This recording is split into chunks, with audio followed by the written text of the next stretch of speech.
आप देख रहे हैं VHVC न्यूज। नमस्कार, स्वागत है आपका। मेरा नाम है विपिन विभाग। मेरे साथ मेरे सहयोगी सादाब रिजवी। धन्यवाद। उत्तर प्रदेश के संभल जिले में स्थित जामा मस्जिद में रविवार 24 नवंबर को सर्वेक्षण के काम के दौरान हुई हिंसा को लेकर बवाल मचा हुआ है। पुलिस के अनुसार संभल की जामा मस्जिद में अदालत के आदेश पर रविवार को किए गए सर्वेक्षण का विरोध कर रहे प्रदर्शनकारी पुलिस से भिड़ गए। पुलिस ने बताया कि इस हिंसा के दौरान हुई गोलीबारी और पथराव में 4 लोगों की मौत हो गई और कुल 20 लोग जख्मी हो गए। इस मामले पर कांग्रेस नेता राहुल गांधी ने हालिया विवाद पर राज्य और केंद्र सरकार पे जबरदस्त हमला बोला है। उन्होंने एक्स पर लिखा है कि उत्तर प्रदेश संभल में हालिया विवाद पर राज्य सरकार का पक्षपात और जल्दबाजी भरा रवैया बेहद दुर्भाग्यपूर्ण है। सादाब रिजवी जी, दुर्भाग्यपूर्ण बता रहे हैं विपक्ष के नेता राहुल गांधी। बिल्कुल। राहुल गांधी तो शुरू से ही सारे मामले को दुर्भाग्यपूर्ण बताते आ रहे हैं। राहुल गांधी की बात को सुना नहीं जा रहा है। राहुल गांधी की बात अगर सुन ली जाती और समझ ली जाती तो शायद इतने बड़े ये जो दुष्परिणाम आ रहे हैं ये ना आते। आज जो ये सब कुछ हो रहा है, दंगा हो रहा है, फसाद हो रहा है, उन्मादी सक्रिय हो रहे हैं, तो इन उन्मादियों को शायद जवाब मिल सकता था और इन पर रोक लगाई जा सकती थी। पहली बात, राहुल गांधी ने चीख चीख कर कह रखा है कि संविधान को खत्म करने की साजिशें शुरू हो गई हैं और संविधान को खत्म करने की साजिश का सबसे पहला जो सबूत है वो अदालतों से निकल के आया है। जब हमारी अदालतें ही निष्पक्ष कार्रवाई करने से अलग हट जाएं और पथभ्रमित हो जाएं, रास्ता भटक जाए, तो समझ लीजिए संविधान की धज्जियां उड़ने में कुछ ज्यादा समय नहीं बचा है। विभाग जी, दूसरा जी कि भाई दूसरे पक्ष को बुलाया भी नहीं गया, बस एक तरीके से तुगलकी फरमान जारी कर दिया गया। बिल्कुल, तालिबानी फरमान जारी कर दिया। फरमान भाई एक बार बताइए, दूसरे पक्ष को भी सुना जाना चाहिए था। एकदम इतनी आवश्यकता क्या थी कि तुरंत आनन फानन में सर्वेक्षण का काम करने के लिए टीम भी भेज दी गई। और टीम भेज दी गई। टीम जो गई थी उस टीम के साथ साथ कुछ ऐसे शरारती तत्व भी सुनियोजित तरीके से भेजे गए थे जो JSR के नारे लगा रहे थे। अब ये राजनीति और ये देश सिर्फ नारों से चलेगा। कहीं बटेंगे तो कटेंगे के नारे लग रहे हैं, एक हैं तो सेफ हैं के नारे लग रहे हैं, तो कहीं JSR के नारे लग रहे हैं। धार्मिक उन्मादी लोग जो हैं वो धार्मिक के जो कट्टरता को बढ़ावा देने के लिए इस तरीके के नारों का प्रयोग कर रहे हैं और ऐसी जगहों पर प्रयोग कर रहे हैं जहां पर झगड़ा होना लाजमी है।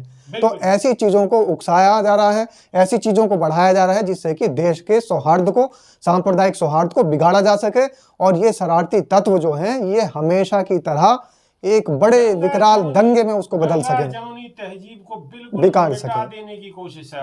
और राहुल गांधी ने कहा है कि हिंसा और फायरिंग में जिन्होंने अपनों को खोया है उनके प्रति मेरी गहरी संवेदना है। राहुल गांधी ने ट्वीट में आगे लिखते हुए प्रशासन द्वारा बिना सभी पक्षों को सुने और असंवेदनशीलता से की गई कार्रवाई ने माहौल और बिगाड़ दिया और कई लोगों की मृत्यु का कारण बना, जिसकी सीधी जिम्मेदार भाजपा सरकार है।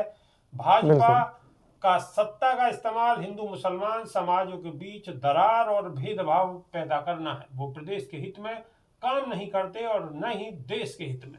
मैं सुप्रीम कोर्ट से इस मामले में जल्द से जल्द हस्तक्षेप कर न्याय करने का अनुरोध करता हूं। मेरी अपील है कि शांति और आपसी सौहार्द बनाए रखें। हम सबको एक साथ जुड़कर यह सुनिश्चित करना है कि भारत सांप्रदायिकता और नफरत नहीं बल्कि एकता और संविधान के रास्ते पर आगे बढ़े। और उत्तर प्रदेश के संभल जिले में हिंसा के बाद व्याप्त तनाव को देखते हुए संभल तहसील में इंटरनेट सेवाएं बंद कर दी गई हैं और 12वीं की कक्षा तक के सभी स्कूल सोमवार को बंद रखने के आदेश दिए गए हैं। इसके अलावा जिले में भारतीय न्याय संहिता यानी BNS 163 के अंतर्गत 30 नवंबर तक निषेधाज्ञा लागू की गई। इसके तहत 30 नवंबर तक जिले में बाहरी लोगों के प्रवेश पर पाबंदी लगा दी गई है। विभाग जी, यहाँ पर मैं एक लाइन ये आपको बताना चाहूँगा। आप ही ने खबर लोगों को सुनाई है कि राहुल गांधी ने ट्वीट के माध्यम से लोगों से आग्रह किया है, अपील की है कि सांप्रदायिक सौहार्द ना बिगड़ने पाए, आपसी भाईचारा ना बिगड़ने पाए, आपस में एक रहें। कुछ इस तरीके से प्यार और मोहब्बत का एक संदेश देशवासियों को दिया है। आपको ऐसा नहीं लगता कि हमारे देश के मुखिया को भी कोई ट्वीट कर देना चाहिए था, बिल्कुल। या उनको भी कोई बयान ऐसा दे देना चाहिए था कि देश सुलग रहा है? शादाब रिजवी, जी। एक और इसमें बहुत ही देखने वाला प्रश्न है। जी। प्रश्न ये है कि जो हालिया दंगा हुआ है जिसमें 5 लोगों की मृत्यु हुई है, जी। उसमें कोई दूसरे पक्ष का लोग नहीं है, यानी दूसरे धर्म विशेष का कोई लोग नहीं है, सिर्फ उसमें एक धर्म विशेष के लोग हैं और पुलिस प्रशासन है। बिल्कुल, ये भी एक बड़ी बात है, इसमें दूसरे धर्म विशेष के लोग नहीं है।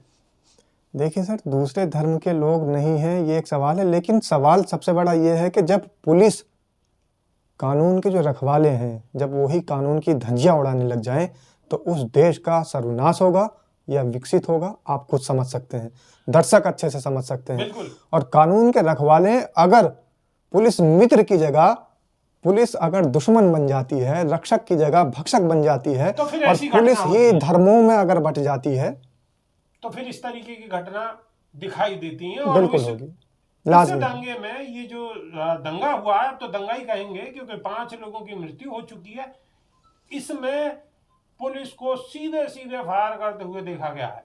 पिस्टल से फायर किए जा रहे हैं, राइफल से फायर किए जा रहे हैं, और वीडियो सामने आ रही है बेबाक जी, वीडियो सामने आ रही है, लेकिन वीडियोस आने के बावजूद पुलिस ये एक्सेप्ट नहीं कर रही है कि हमारी तरफ से गोलीबारी चलाई गई है। बल्कि कुछ लोग ट्विटर पे जो है ये मखौल बना रहे हैं पुलिस का कि जब पुलिस ने ये बयान दिया है कि हमारी तरफ से कोई गोलीबारी नहीं की गई, वीडियो सामने आ रही है, तो लोग लिख रहे हैं उसको टैग कर करके पुलिस को, उत्तर प्रदेश पुलिस की शाख को, उत्तर प्रदेश के मुख्यमंत्री को टैग करके लोग लिख रहे हैं। तो ये अगर पुलिस ने नहीं किया, पुलिस ने गोलियां नहीं चलाई, तो ये पुलिस के हाथ में क्या फूल थे? ये फूल मालाएं बरसाई जा रही थी, फूल मालाएं डाली जा रही थी, ये कौन सी चीज़ें थी जो वहाँ पर फायर जिन चीज़ों से किया जा रहा था? ये एक सवाल है। और सोशल मीडिया का ज़माना है, लोगों के सामने है, लेकिन लोगों को तो दिख जाएगा, हमारे न्यायालय को नहीं दिखेगा। ये सबसे बड़ी विडंबना है। अगर न्यायालय को दिख जाए बिल्कुल ठीक तो है, संविधान बच सकता है। जी, ओके। हमारी भी एक अपील है, दर्शकों से एक अपील है कि माहौल को खराब ना करें, बिल्कुल। और संविधान का आदर सम्मान करें, संविधान के दायरे में रहें। बाकी जिन्होंने ये गलत कृत्य किया है उसे सजा अवश्य मिलनी चाहिए। कमेंट के माध्यम से आप अपनी राय रख सकते हैं, और अगर वीडियो आपको अच्छी लग रही है तो वीडियो को शेयर कर सकते हैं। बहुत बहुत शुक्रिया, धन्यवाद, नमस्कार। धन्यवाद सर। रोज की ताज़ा खबरें सुनने के लिए सब्सक्राइब करें BHPC न्यूज चैनल।